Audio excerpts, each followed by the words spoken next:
इस कार्यक्रम के पुण्यार्जक हैं श्री मोनू बड़जात्या, वंदना बड़जात्या, नसीराबाद, अजमेर। पिता माता श्रीमान भागचंद बड़जात्या, श्रीमती सुशीला बड़जात्या। भ्राता भ्रातावधू श्री मनीष बड़जात्या, अंकिता बड़जात्या। पुत्र पुत्री वर्धन जैन, वर्दिता जैन।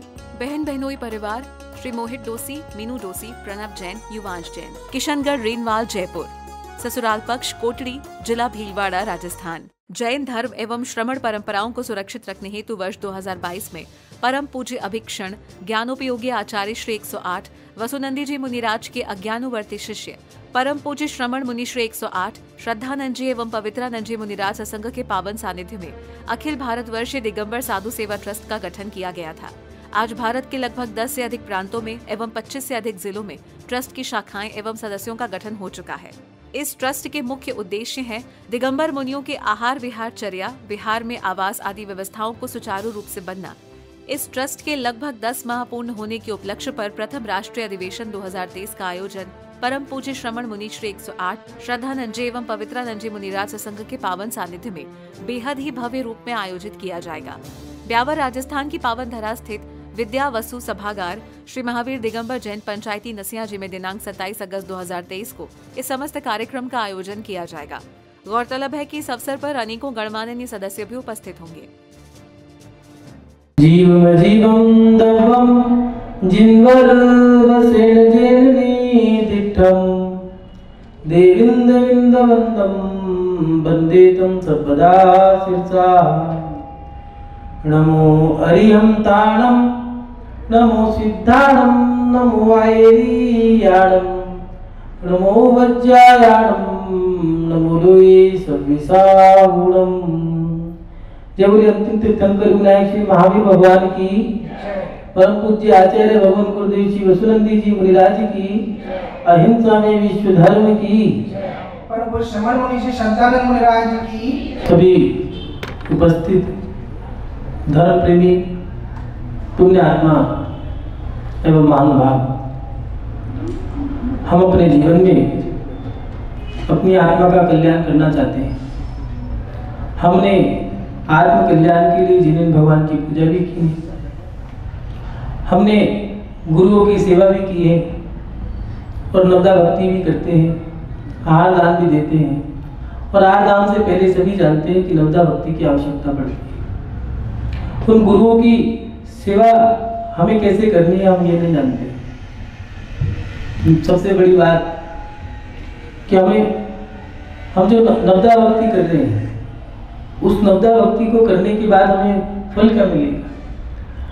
दान देने से तो बहुत सारी चीजें मिलती है, हम जानते हैं। देखिए नवदा भक्ति का फल क्या है। हमने उनको प्रदान किया है और प्रदान करना ही नवदा भक्ति नहीं है।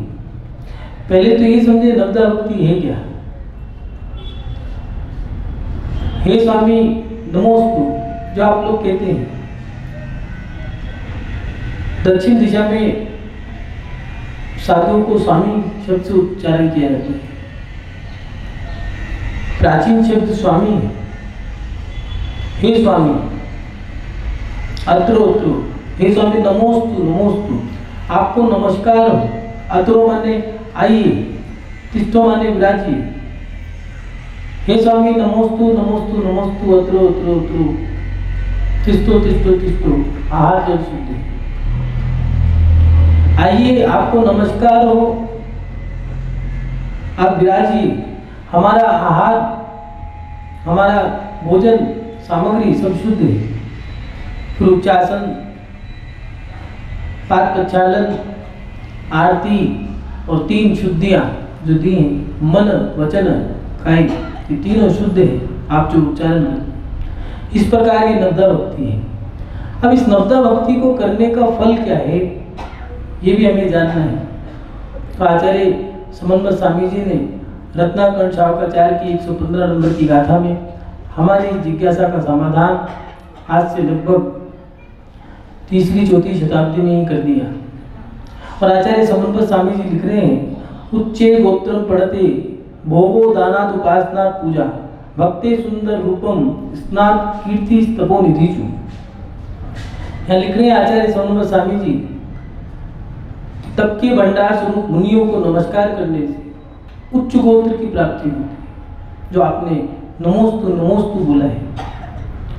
आहार आदि दान देने से भोग सामग्री मिलती है। प्रतिग्रहण, उनका आदर करने से सम्मान मिलता है। भक्ति करने से सुंदर रूप प्राप्त होता है और स्तुति करने से सुयश की प्राप्ति होती है। लेकिन ये भी देखें कि हमने भक्ति करी कैसे है, क्योंकि कुछ प्राप्त करने के लिए भक्ति करो वो गलत है, वो तो स्वार्थ हो जाएगा, व्यापार हो जाएगा। जो अंतरंग से की गई है वो भक्ति है। अब अपन लोग अपने आप के बारे में देख लें कि हमने मुनि महाराज को जो आहार दान दिया है, उस समय हमने जो भक्ति करी है, हमारी विचारधारा जो बनी हुई है वो ये है कि मुनि महाराजों की भक्ति नवदा भक्ति मात्र आहार दान के समय होती है। ऐसा नहीं है, भक्ति अलग अलग जगह पे अलग तरीके से भी की गई है। नमस्कार करना, हमने मुनि महाराज को जो नमस्कार किया है मात्र ऐसा नहीं है आहार दान के समय ही करते हैं, नमोस्तु नमोस्तु जो आप बोलते हैं, उसके बाद भी नमस्कार होता है। आचार्य शिवकोटि स्वामी जी ने दिया है, अगर साधु का आवागमन हो गया है और आपने उनको देख लिया है और अपना आसन भी नहीं छोड़ा, तो वहां पर उन्होंने दिया है कि साधु की अभिनय हो गई। इस अभिनय के कारण अज्ञानतावश करता है तो कोई बात नहीं, ज्ञान को प्राप्त करे। और ज्ञान की वश होकर के कर रहा है कि जानबूझ करके ठीक है आ गए कोई बात नहीं। कुछ लोग मंदिर में बैठे हैं तो बैठे हैं, साधु हो या साध्वी हो, आसन नहीं छोड़ते, खड़े भी नहीं होते, कुर्सी नहीं छूटती उनसे, मुड्डे से नहीं उठते। उसके लिए आचार्य शिवकोटि स्वामी जी ने दिया कि पूज्य पूजनीय, ऐसा नहीं साधु, भगवान भी अगर आ रहे हैं। कुछ लोग तो जब रथ यात्रा निकलती है, कुछ लोग ऐसे हैं जो दुकान पे बैठे रहते हैं, नमोस्तु भी करने नहीं आते, बाहर उतर के आ जाए हैं। 3 लोग के नाथ हमारे घर के बाहर आए हैं, नगर भ्रमण के लिए पूरे वर्ष में एक ही बार भगवान जाते हैं, जन्म जयंती के लिए, महावीर जयंती पे रथ यात्रा निकालती है समाज। लेकिन कई जगह ऐसी व्यवस्था है कि व्यक्ति दुकान से भी उठ के नहीं आ पा रहा है, उसमें इतनी विनय नहीं है, चाहे वो भगवान हो चाहे साधु हो। साधु का आवागमन हुआ है, नगर में प्रवेश हुआ है, और उस समय भी कोई व्यक्ति दुकान ना छोड़े, गद्दी ना छोड़े, मंदिर में प्रवेश कर गए हैं तो आसन नहीं छोड़ रहा। तो उसके लिए आचार्य शिवकोटि स्वामी जी ने दिया कि गुरु की अभिनय है, इस अभिनय का फल अच्छा नहीं है, उसका मरण अच्छा नहीं हो सकता, सुगति में नहीं जाएगा। जहां पर गुरु का ही सम्मान नहीं है वहां पर क्या होगा? अगर सम्मान कर रहा है, विनय से नमस्कार कर रहा है, तो उसका फल भी मिला है। उसके लिए दिया कि उच्च गोत्र की प्राप्ति, ये तुम्हें सम्मान जो मिलता है, वर्मा जी, शर्मा जी, गुप्ता जी, सिंगल जी, बंसल जी, कंसल जी, अरोड़ा जी, गुप्ता जी, ये सारे जितने भी हैं इनके सबके पीछे जी लगा, बोरा जी, कुरैशी जी। लेकिन जैन एक ऐसा है जिसके पीछे साहब लगता है, जैन साहब। ये सम्मान आपको क्यों मिला?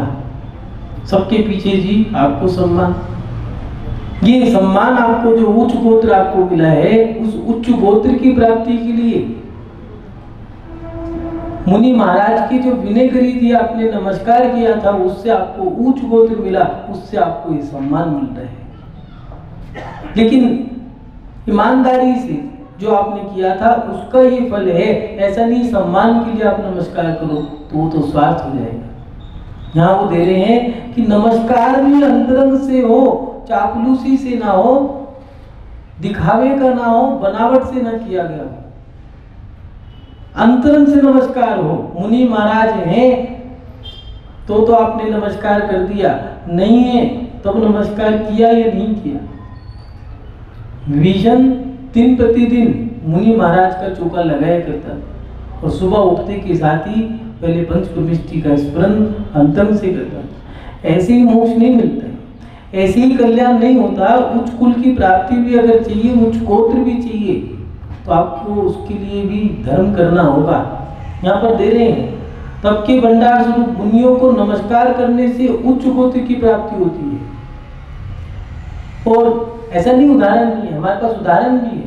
मुनि महाराज आहार दान मुनि महाराज को दिया जा रहा है, जंगल में आहार कर रहे हैं, और देखो वो 4 जीव जो थे, सर्प, नेवला इत्यादि, मात्र मुनि महाराज को नमस्कार ही तो किया था।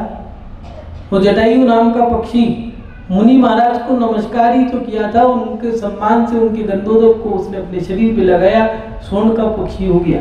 और वो जो 4 जीव थे, वो चारों के चारों मुनि महाराज को नमस्कार ही तो किया था और अनुमोदना की थी, हम भी ऐसी पर्याय को प्राप्त करें। और वही चारों जीव मृत्यु उपरांत बनने के बाद आदिनाथ भगवान की पौत्र बनकर के उसी भक्त से दीक्षा लेके मोक्ष चले गए।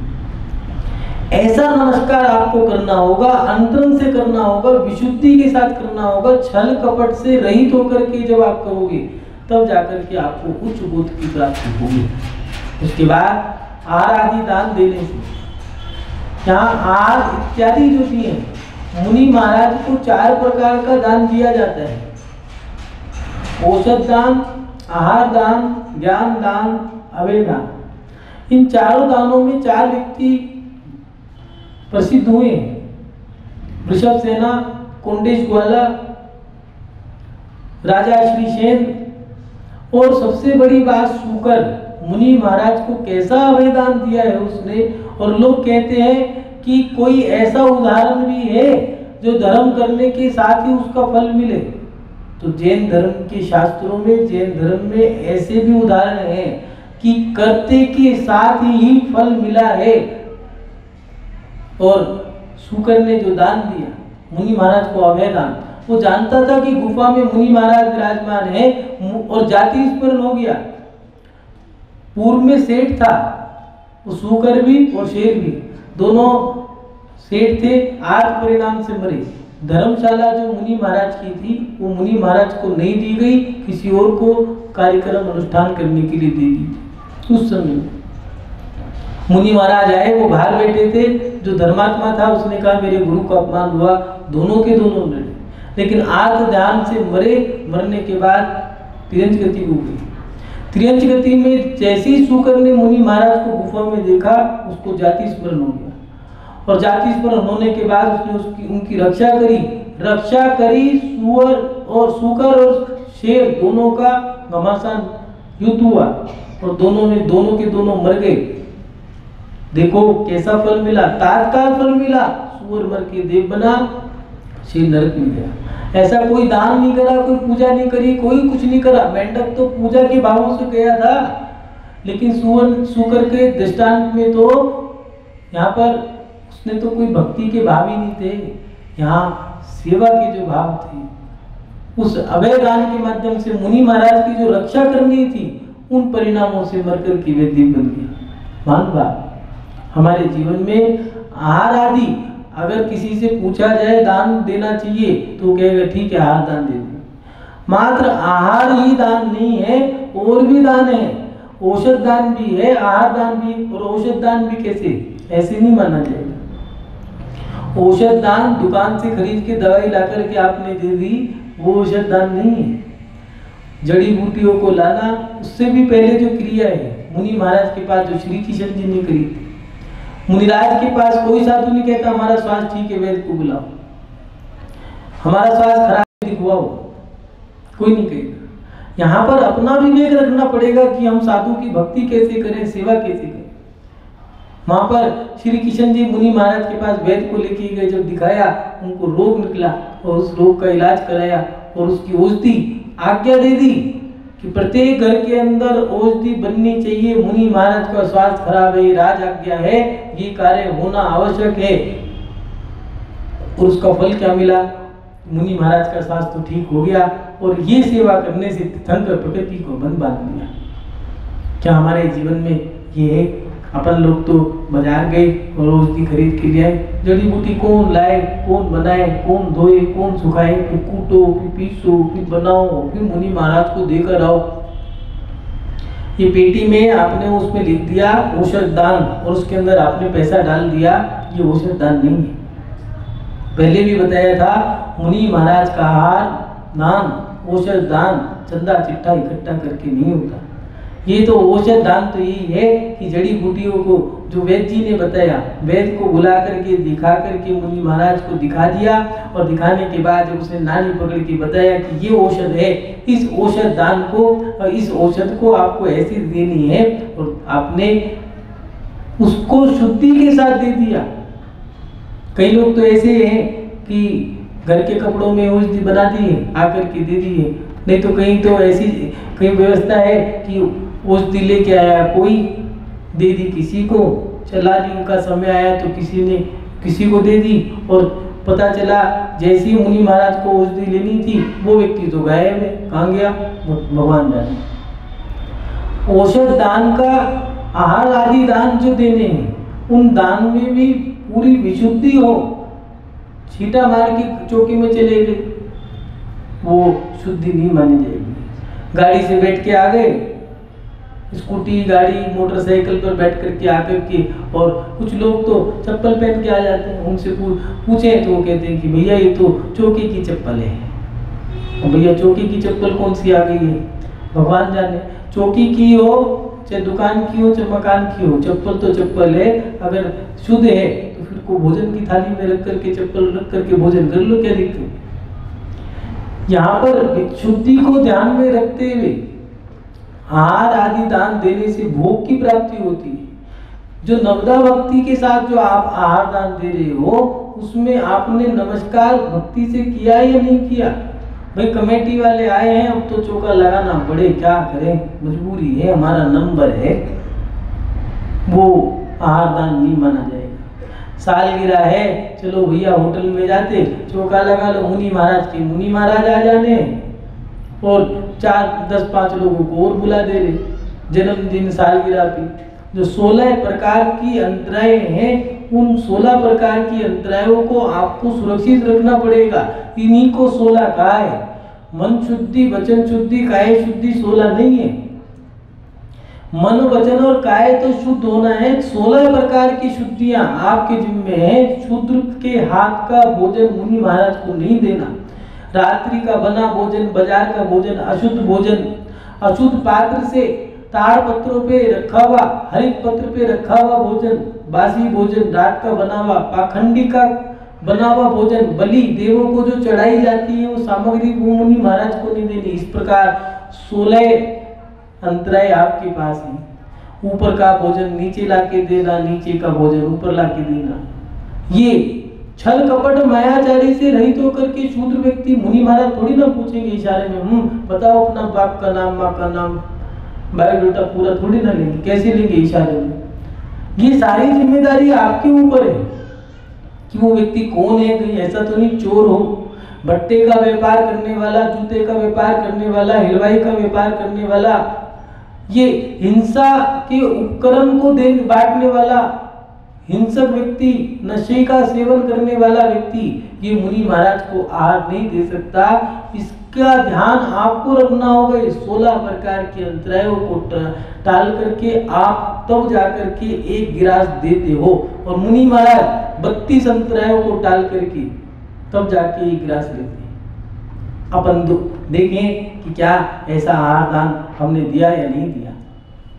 मान भाव आहार दान के प्रभाव से वो वर्षदंड की पर्याय में आदिनाथ भगवान के जीव ने जब आहार दान दिया तो 10 भव बाद जाकर के वही जीव आदिनाथ बनकर के मोक्ष चले गए। श्री शयन की पर्याय में आहार दान देने मात्र से वही शांतिनाथ भगवान बन के मोक्ष गए। आहार दान अगर भक्ति से, शुद्धि से दे रहे हो, नवदा भक्ति से, तब जाकर के उस आहार दान का फल मिलेगा। बाकी याद रखना, ये बात भी सत्य है कि आहार दान से भोग भूमि मिलती है और उसके बाद नियम से स्वर्ग जाएगा। लेकिन ये बात भी सत्य है, अशुद्धि से दिया गया आहार, अशुद्ध दिया गया आहार, उसका फल भी दुष्फल है, भोग भूमि में जाएगा, नियम से नरक जाएगा। आहार आदि दान देने से भोगों की सामग्री मिलती है। जो भोग मिल रहे हैं आपको, बेटा बेटी, मात्र धन दौलत या ये ऐशो आरामी ठाट जो है, यही तुम्हारे भोग नहीं है। अच्छी पत्नी का मिलना, अच्छे पुत्रों का मिलना, ये भी भोग सामग्री जो मिली है 10 प्रकार के परिग्रह में, धन धान्य, दासी दास, पुत्र पुत्री, ये सब ये भोग सामग्री है। ये सब सामग्री मुनि महाराज को आहार दान देने से मिलती है। एक व्यक्ति वो है जिसके घर के सब सदस्य मर चुके, एक व्यक्ति वो है, एक लड़की ऐसी है जिसके पास कोई बोलने वाला नहीं है, और एक लड़की ऐसी है जिसके पास सास भी है, ससुर भी है, माँ भी है, पिता भी है, नाना नानी, दादा दादी, सब कुछ है। उसको सौभाग्यवती महिला कहा। क्यों कहा? उसका पुण्य है, उसने कोई ऐसा कार्य किया था। कौन सा कार्य? मुनि महाराज को भोग सामग्री, आहार दान दिया था, उनको भोग सामग्री दी। वहां भोग सामग्री प्रतिग्रहण करने से,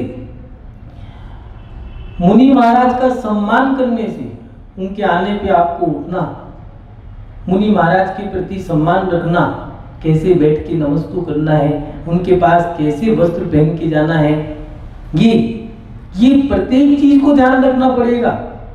कभी कभार ऐसा होता है कि मान लो तुम्हारे घर में मेहमान आए और आपका जमाई आया और आपने वस्त्र भी अच्छे नहीं पहने हो, तो जमाई, और खाने पीने की सामग्री भी अच्छी नहीं बनाई, चेहरे भी सबके लटके हुए हैं, ऐसा लग रहा है मेरे आने से मातम बना रहे हो, तो वो जमाई भी कह रहा है कि मैं गलत जगह आ गया। ऐसे ही मुनि महाराज के पास भी वस्त्र कौन से पहन के जाने हैं, उनको कैसे नमस्कार करना है, चेहरे पे कैसे हाव भाव हो, सब दिया। इसीलिए सूतक पातक की जो व्यवस्था बनाई है, इसीलिए बनाई है कि अति राग में, अति देश में तुम उनका अपमान कर दोगे, इसलिए वहां पर जाने के लिए निषेध किया। मान भाव हमारे जीवन में प्रतिग्रहण, उनका आदर सम्मान करने से हमें आदर मिलता है, और उसके साथ साथ भक्ति करने से जो तुम्हें सुंदर रूप की प्राप्ति हुई है। नहीं तो कुछ लोग तो ऐसे भी हैं जिनके होठ कटे हैं, हाथ कटे हैं, पैर कटे हैं, कुछ लोग ऐसे हैं जिनके शरीर फटे हुए हैं, कई लोगों के हाथ ऐसे होते हैं देखो तो देखने का मन नहीं करते, हाथ की रेखाएं कटी पटी है, हाथ की खाल कटी पटी है, जला हुआ शरीर है। लेकिन हमें जो सुंदर रूप मिला है, लोग देख करके प्रशंसा कर रहे हैं। हमारी आंखें, हमारे होठ, हमारा कंठ, हमारा शरीर, ये कैसे मिला? ये सब हमें मुनि महाराज की भक्ति करने से मिला, और उनकी स्तुति करने से जो यश मिल रहा है, वो उनकी स्तुति करने से यश मिलता है। हमारा यश चारों हो रहे, लोग हमें सम्मान दे रहे हैं, आइए आइए विराजिए, नाश्ते में भी 4 प्लेट लगा रहे हैं, भोजन में 10 सामग्री बना रहे हैं। जैसा तुम्हारा सम्मान होता है ऐसा हर किसी का नहीं होता। जैन व्यक्ति अगर भोजन करने किसी के यहाँ गया है और रात्रि भोजन है और शाम को पहुंच जाए, तो पहले उसका भोजन करा रहे हैं कि भैया जैन से आ गए, दिन से खाएंगे, पहले इनकी व्यवस्था बनाओ। शादियों में भी अगर रात्रि भोजन कहीं है उसकी व्यवस्था, तो शाम के भोजन करने वालों का अलग से भोजन बनाया है। ये सम्मान क्यों मिल रहा है? तुमने जो मुनि महाराज की स्तुति करी थी, उससे तुम्हें सम्मान, आदर, यश की प्राप्ति है। जीवन में हम जो नवदा भक्ति करते हैं, एक जिज्ञासा रहती है कि नवदा भक्ति करने का क्या फल होता है। तो मानो भाव यहाँ आचार्य समन्वत स्वामी जी ने रत्नाकर्ण शाखाचार्य की 150 नंबर की गाथा में स्पष्ट दिया कि उच्चे गोत्रम, तप के भंडार स्वरूप मुनियों को नमस्कार करने से उच्च गोत्र, इस उच्च गोत्र की प्राप्ति होती है। लेकिन मुनि भी दिए कि वो जब तप के भंडार हों, जो महाव्रती हैं, वो मुनिराज हैं, ज्ञानी है, तपस्वी है, ध्यानी है, परिग्रह से आराम से रहित हैं, ऐसे तपस्वी गुणों के भंडार जिनके अंदर उत्तम क्षमा, मार्दव, आर्दव, सत्य, शोच, संयम, तप, त्याग, अकिंचन्य, ब्रह्मचार्य, ये 10 धर्म जिनके अंतरंग में है, ऐसे वो तप के भंडार, गुणों के भंडार, उन मुनि महाराज के प्रति अगर नमस्कार करते हो तो उच्च गोत्र मिलता है। नवदा भक्ति करने से, आहारादि दान देने से भोग की सामग्री मिलती है, प्रतिग्रहण, आदर इत्यादि करने से सम्मान मिलता है, भक्ति करने से सुंदर रूप मिलता है, और स्तुति करने से सुयश की प्राप्ति होती है। मान भाव हम अपने जीवन में जो नवदा भक्ति करते हैं उसको बड़ी ईमानदारी और निष्ठा के साथ करें। आप सभी लोग अपने जीवन में अपनी आत्मा का कल्याण अपने गुरुओं के माध्यम से करें। उन गुरुओं के प्रति जो भी कर रहे हो, जरूरी नहीं है आप बहुत करो, आप जरूरी नहीं लाखों करोड़ों का करो, जरूरी नहीं है आप पूरा दिन उनको दो, जरूरी नहीं है पूरा समय उनको दो, लेकिन थोड़ा दो, जितना भी दो उतना मन से दो, दिल से दो, अंतरंग से दो, श्रद्धा के साथ, समर्पण के साथ, भक्ति के साथ दो और ईमानदारी से दो, चापलूसी से ना दो। कमरे में नमस्कार जय जयकार गुणगान गा रहे हैं, बाहर गए तो वही व्यक्ति उन्हीं की निंदा कर रहे हैं। इससे कर्म बनते हैं और कर्म जब बनते हैं, ये उत्तम पात्र हैं, इन उत्तम पात्रों की हम जब निंदा करते हैं, हम उनकी जब प्रशंसा करते हैं, तब हमारे वो कर्म बनते हैं, उत्तम कर्म बनते हैं और उत्तम कर्मों को काटने के लिए बहुत जन्म दिन गुजारने पड़ते हैं, तब जाकर के उसमें भी उन उत्तम पात्र के माध्यम से ही हमारा कल्याण होता है। रावण ने विष्णु कुमार मुनि के ऊपर उपसर्ग किया, उपसर्ग करने से नरक गति का बंध बांधा, लेकिन उन्हीं विष्णु कुमार मुनि की जब भक्ति करी तो उससे भी तीर्थंकर प्रकृति का बंध बांधा। कि नियम है, आचार्य भगवान ने लिखा, जो धम्म में सूरा सो कम में सूरा, जो धर्म करने में बलवान होगा वो कर्म करने में भी बलवान होगा, और कम में सूरा सो धम्म में सूरा, जो कर्म करने में बलवान होगा वो धर्म करने में बलवान होगा। इसलिए अपने जीवन में जो भक्ति करते हो वो ईमानदारी से करो, छल कपट से रहित होकर के ईमानदारी से नदा भक्ति करें, जिससे आपको उत्तम उच्च गोत्र की, उत्तम कुल की, सम्मान की, यश की, इन सब चीज़ों की प्राप्ति होगी। मानव आप सभी लोग अपने जीवन में गुरुओं के प्रति श्रद्धा समर्पण के साथ भक्ति करें। इन्हीं शब्दों के साथ अपनी सब श्रृंखला को विराम देता हूँ। जय बोले परम पूज्य आचार्य गुरुदेव श्री वसुनंदी जी मुनिराज की, अहिंसा में विश्व धर्म की। इस कार्यक्रम के पुण्यार्जक थे श्री मोनू बड़जात्या, वंदना बड़जात्या, नसीराबाद, अजमेर। पिता माता श्रीमान भागचंद बड़जात्या, श्रीमती सुशीला बड़जात्या। भ्राता भ्रातावधू श्री मनीष बड़जात्या, अंकिता बड़जात्या। पुत्र पुत्री वर्धन जैन, वर्दिता जैन। बहन बहनोई परिवार श्री मोहित डोसी, मीनू डोसी, प्रणव जैन, युवांश जैन। किशनगढ़, रेनवाल, जयपुर। ससुराल पक्ष कोटड़ी, जिला भीलवाड़ा, राजस्थान।